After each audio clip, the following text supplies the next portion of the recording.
Well, I think we all hope that we would be past the COVID-19 situation, but obviously that's not the case. I think early in the summer we thought things would progress toward normal, and they haven't. We're still dealing with some things, but I think one of the things we're trying to accomplish this year as best we can is to provide as normal a school experience as we possibly can for our students. And I know that's saying a lot right now, but I think that's the goal ultimately, is to try to do that throughout the year.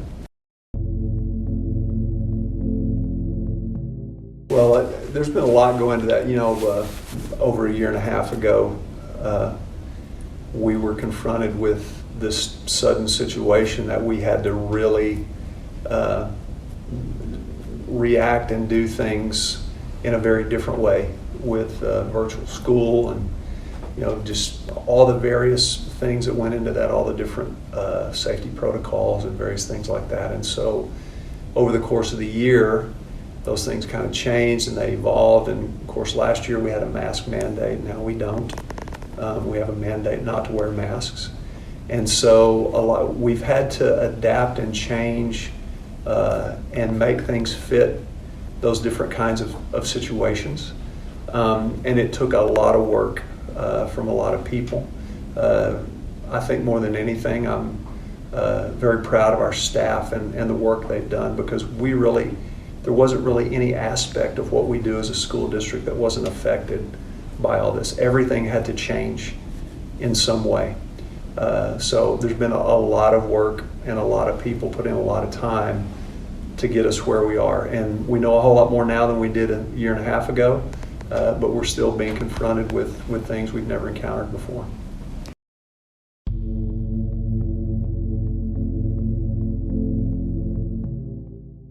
Well, it's a big legal mess right now, for lack of a better term. There are all kinds of lawsuits and temporary restraining orders, and this judge issues this ruling and this judge issues another ruling, and of course the governor's involved and the attorney general's involved, and there's a lot of things going on in the legal arena with all this. Ultimately, where Frisco lands with that is we have an executive order from the governor that's telling us that we can't require masks. And so our position as a school district has been to follow the governor's order, and we'll do that until someone with ultimate authority or until all this legal wrangling plays out. We'll continue to follow that governor's executive order.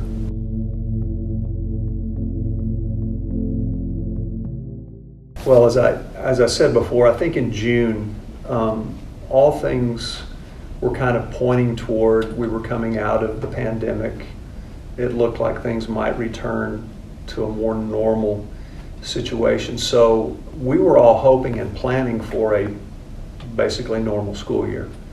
Then when the Delta variant of the COVID-19 virus started to become more prevalent, and we started to see that it was affecting children in a different way, younger adults in a different way. One of the things that we saw was, kids that are 12 years and older can get a vaccine. They can wear an N95 mask if they choose to do so. That wasn't the case with our younger students. They didn't have the option for a vaccine.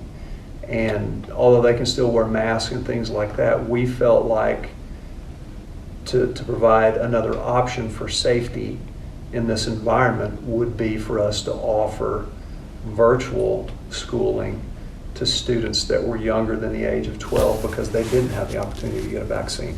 So we provided that opportunity to those kids and their families, and we had a significant response. We had 8,200 students respond and decide that they were going to take virtual learning. Now, one of the things about that is that the state is not funding that right now. So we've had to look for additional monies to help pay for it, and it's going to cost the district about $30 million. Now, we've been fortunate because the federal government provided us with some supplemental funds, and so we're using that to help pay for the virtual schooling this fall. But beyond that, if we don't get some assistance from the state, it will be difficult for us to continue that. Plus, we're also hoping that sometime this fall, a vaccine will become available for younger children, and when that does become widely available, then we'll probably stop offering the virtual option to our younger students.